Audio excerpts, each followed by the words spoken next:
Hi hello welcome back to our channel అండి. ఎప్పట్లాగే మీ ముందుకి ఇంకొక డిఫరెంట్ రెసిపీతో వచ్చేసానండి. అదేనండి చింత చిగురుతోటి చికెన్ కర్రీ ఎలా ప్రిపేర్ చేసుకుందాము చూద్దాం. వచ్చేసేయండి. ముందుగా దీనికోసం చింత చిగురు తీసుకున్నానండి, ఒక 100 గ్రామ్స్ అలాగా. లేత చింత చిగురు అండి, ఇదైతే మాకు ఫ్రెష్గా దొరికింది. ఇక్కడ బయట టౌన్లలో అయితే మార్ట్లలో వాళ్ళలో దొరుకుతుంది కాబట్టి షాప్స్లో, నేనైతే ఫ్రెష్గా చెట్టు నుంచి కోసి తీసుకొచ్చామండి. ఇలా రఫ్ చేస్తే ఏమవుతుందంటే ఆకులు వేరైపోయి కాళ్ళు వేరైపోతాయండి. అందుకని చెప్పి ఇలా రఫ్ చేయాలి. అంటే ముదురాకైతే ఇలా రఫ్ చేసుకుంటే ఈజీగా మనకి కాళ్ళు అనేవి వేరు చేయొచ్చండి. బట్ నేను తీసుకున్న మటుకు ఇవి బాగా లేత చింత చిగురు కాబట్టి నేనైతే చాక్తో ఇలా పీసెస్లా కట్ చేసేసుకున్నానండి, ఈజీ అయిపోతుందని. ఫైనల్గా చూసారు కదా, ఇలా చిన్న చిన్న పీసెస్గా కట్ చేసేసుకుని ఒక బౌల్లో తీసేసుకొని పక్కన పెట్టేసుకోవాలండి. ఫైనల్గా ఫ్రెష్ చింత చిగురు అండి, మీ దగ్గర కూడా అందుబాటులో ఉంటే ట్రై చేయండి. ఫస్ట్గా చికెన్ కర్రీ కోసం సరిపడంత ఆయిల్ యాడ్ చేసేసుకోవాలండి. ఆయిల్ యాడ్ చేసుకొని 2 బిర్యానీ ఆకులు, అలాగే చెక్క మొగ్గ, అలాగే 2 యాలకులు యాడ్ చేసుకున్నానండి.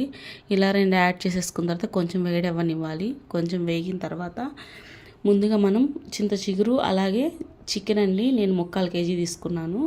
అలాగే ఈ బిర్యానీ ఆకు అవి వేగాక ఒక మీడియం సైజ్ టమోటాని తీసుకొని చిన్న చిన్న పీసెస్గా కట్ చేసుకుని ఇలా వేపుకోవాలండి. ఫైనల్గా వేగిన తర్వాత ఒక 2 టేబుల్ స్పూన్ అల్లం వెల్లుల్లి పేస్ట్ యాడ్ చేసుకోవాలి. ఇలా పచ్చివాసన పోయేంత వరకు కలుపుతూ ఉండాలండి, లేకపోతే అడుగంటేస్తుంది. ఫైనల్గా పచ్చివాసన పోయేంత వరకు ఇలా కలుపుతూ ఉండాలండి. మీకైతే మీ ఏరియాలో చింత చిగురు కానీ దొరికితే ఖచ్చితంగా యూజ్ చేసుకోండి. చాలా మంచి హెల్దీ బెనిఫిట్స్ ఉన్నాయండి చింత చిగురుతోటి. చింతపండుకు బదులుగా యూజ్ చేసుకోవచ్చు. ఇప్పుడు ఫైనల్గా మనం చికెన్ అని చెప్పాను కదా, చికెన్ దీంట్లో యాడ్ చేసేసుకోవాలండి. ఫైనల్గా ఈ చికెన్ యాడ్ చేసేసుకొని కొంచెం పసుపు అలాగే కొంచెం ఉప్పు యాడ్ చేసేసుకొని బాగా కలిపేసుకోవాలండి. అంటే ఈ పసుపు ఉప్పు అనేది చికెన్స్కి బాగా పట్టే విధంగా కలుపుకోవాలండి. ఇలా ఫైనల్లీ మొత్తం ఇలా కలిపేసేసుకొని, మామూలుగా చింత చిగురుతో చాలా హెల్దీ బెనిఫిట్స్ ఉన్నాయండి. మనకి పప్పుల్లో పచ్చడిలో కానీ చింతపండుకి బదులుగా యూజ్ చేసుకోవచ్చండి. మనకి పల్లెటూరులో అయితే ఎక్కువగా దొరుకుతుంటుంది కాబట్టి డెఫినెట్లీ ట్రై చేయాలి ప్రతి ఒక్కరూ. అలాగే ఇట్లా బయట టౌన్స్లో అలా ఉండే వాళ్ళు కూడా కొనుక్కొని మరీ తింటున్నారు.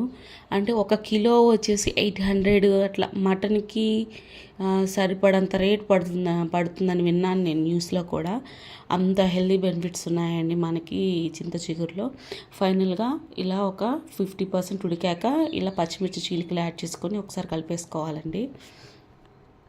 చూస్తున్నారు కదా ఎంత ఎమ్మీగా ఉందో. ఈ 2 లెగ్ పీసెస్ మామూలుగా మా పిల్లల కోసం అని తెచ్చారు, బట్ నేను మటుకు ఇలా కర్రీ చేసేద్దామని చెప్పి యూజ్ చేసేసాను. చూసారు కదా ఎంత బాగా కనిపిస్తుందో.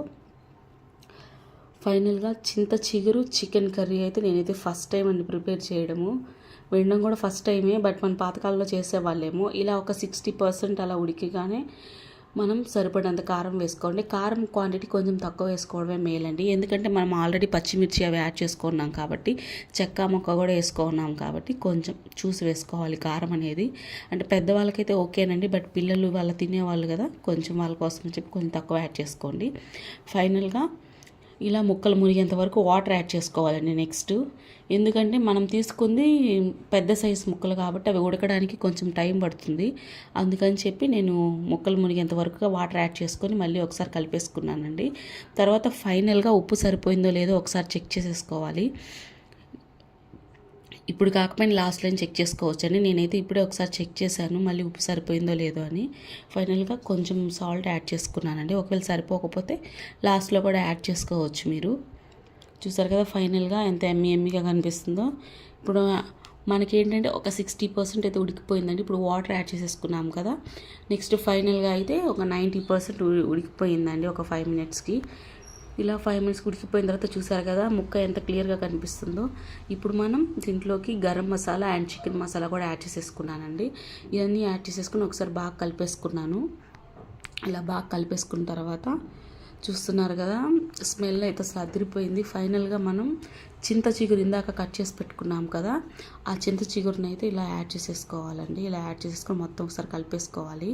ఎందుకంటే మనం పులుసు అనేది కొంచెం వాటరీగా ఉన్నప్పుడే చింత చిగురు వేసేసుకోవడమే మేలండి. ఎందుకంటే ఇది చింత చిగురు వేసినాక మనం ఆఫ్ చేసేస్తే డ్రై అయిపోతుందండి. అందుకని చెప్పి మనం ఫైనల్గా చింత చిగురు వేసేసే కానీ స్టవ్ ఆఫ్ చేసేసుకోవాలండి.